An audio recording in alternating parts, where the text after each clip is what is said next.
Hello everyone, my name is Jesse, and today I'm going to try to convince you to take your first steps into a debt-free lifestyle. And the debt-free lifestyle is a process by which, if you follow, it'll help you achieve your financial goals. So, I've already told you a little bit about the consumer debt crisis in the United States, but today I'm going to try to use that information to convince you to take your first step into the debt-free lifestyle. I myself have been doing the debt-free lifestyle for about 5 years now, and I've attended Dave Ramsey's Financial Peace University. And it really opened me up to what this could do for me and the benefits that it could do for you as well. So today, I'm going to talk to you about the need for the debt-free lifestyle. Once again, just rehash that. And then I'm going to tell you about getting out of debt and staying debt-free. And then I'm also going to tell you about what you can do once you are debt-free.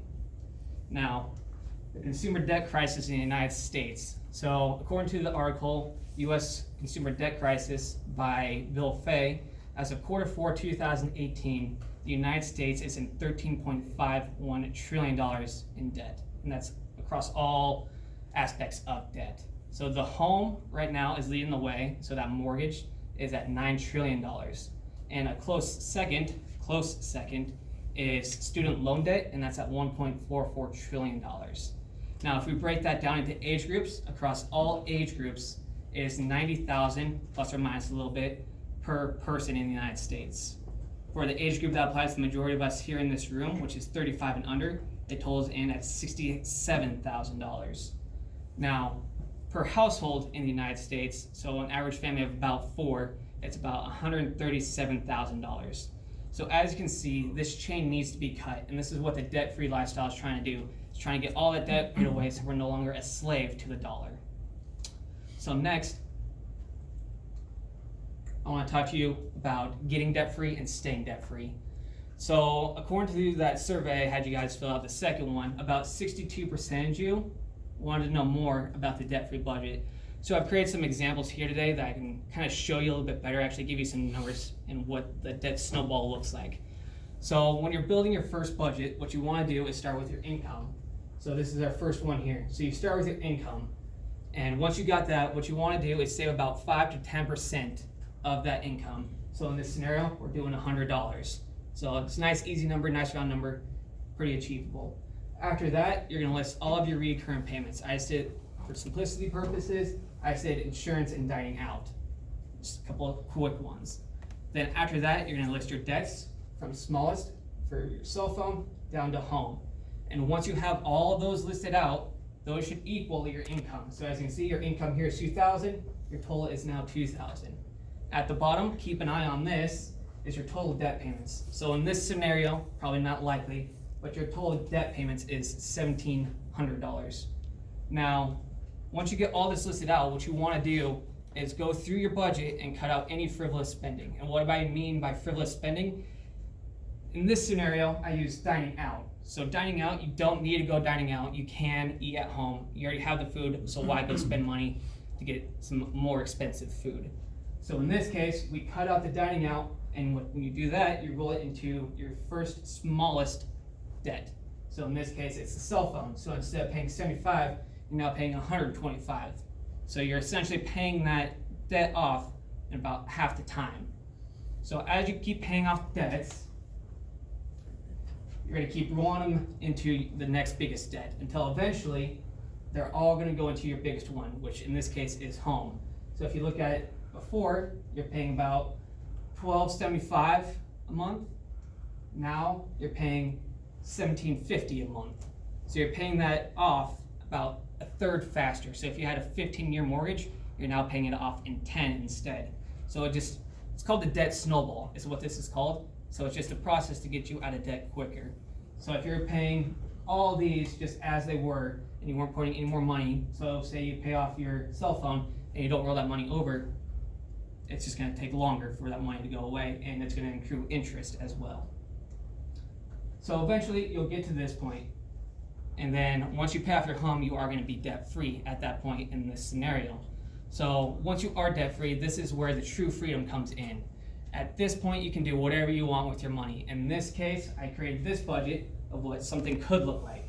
So you can have your retirement, you can investing, hobbies, vacation, whatever you want to do, the sky's the limit for you. So once you are debt-free, there is some stipulations. You don't have to follow them if you don't want to, but it's just something to keep in mind. One of them is continuing to stay debt-free, obviously. So don't go buying $1 million home, fancy sports cars, or anything like that that you don't need, which also ties into the other one, which is live within your means. So what that means is if you're making $50,000 a year, say, don't go buying $1 million house. That's living way outside your means, and you don't need to be doing that. And then the third one is save money for yourself. So don't go putting it all into investment or retirement. Have some money for a backup. So in case for some reason you're out of a job, you have a safety net there, where this savings comes into. Dave Ramsey in his Financial Peace University recommends 2 savings accounts. One's your emergency, which is a little bit smaller. That's gonna be like if your car breaks down, you need something like that. And then the second one is a fallback for in case you're out of a job. And he recommends about a year's worth of your salary as well. So getting out of debt free is a process, but definitely one worth pursuing and doing. And then getting out or staying debt free is definitely something to do. So once you are debt free, about 42% of you, according to that first survey I gave you, want to know more about what to do once you are debt free. So let me ask you this. If you are out of debt, you have nothing to pay off anymore, what's something you would do? Or if you are currently out of debt, what is something you're saving for? Vacation. Anyone else? Go ahead. My own place. Your own place, so saving for a home. Anyone else? Their car. Alright, so for me personally, I'm a knife collector. So I have around 50 knives right now, ranging from World War I all the way up to present day. So there's a pretty expensive one I'm keeping my eye on. It's around $2,000 right now. So I have money set aside in my budget to go to that. So I'm not paying for it with a credit card or something like that. And I can wait for it, and I'll have more sense of achievement once I do get that. So does anybody have anything like that, something out of the box that they might be saving for that is kind of cute, cool, unique? No? Restoring an old car. Restoring an old car? Yeah. Alright, so it's really up to you is what I'm trying to say. You can do with their money whatever you want to do. So there is no set thing of what you should do with your money. So it's kind of hard to answer your question is, what should I do? It's honestly up to you what you do with your money at that point.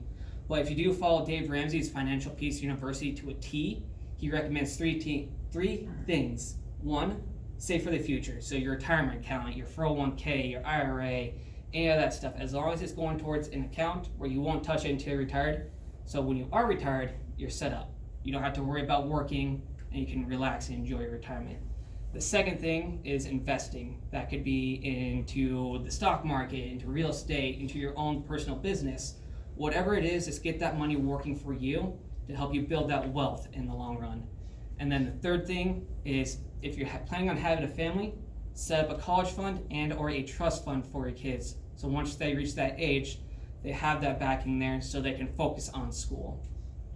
So today, I hope I motivated you to start looking into this lifestyle. I know it's not for everybody. Everybody likes to have the newest and fanciest stuff around and want it now. It's kind of the society we live in at this time. But if you do it this way, you'll have much more sense of accomplishment and when you do get the stuff that you want. So I talked to you about getting debt-free and staying debt-free. I talked to you about the need for it, and I talked to you about what you can do once you are debt-free. If I have inspired you or motivated you to look into this lifestyle, I highly recommend Dave Ramsey's Financial Peace University. It is $120 though, so it's a bit on the pricey side, but don't look at the price tag, look at it as an investment in yourself, and it could also be built into your budget, so you don't have to go into debt to get it. Thank you.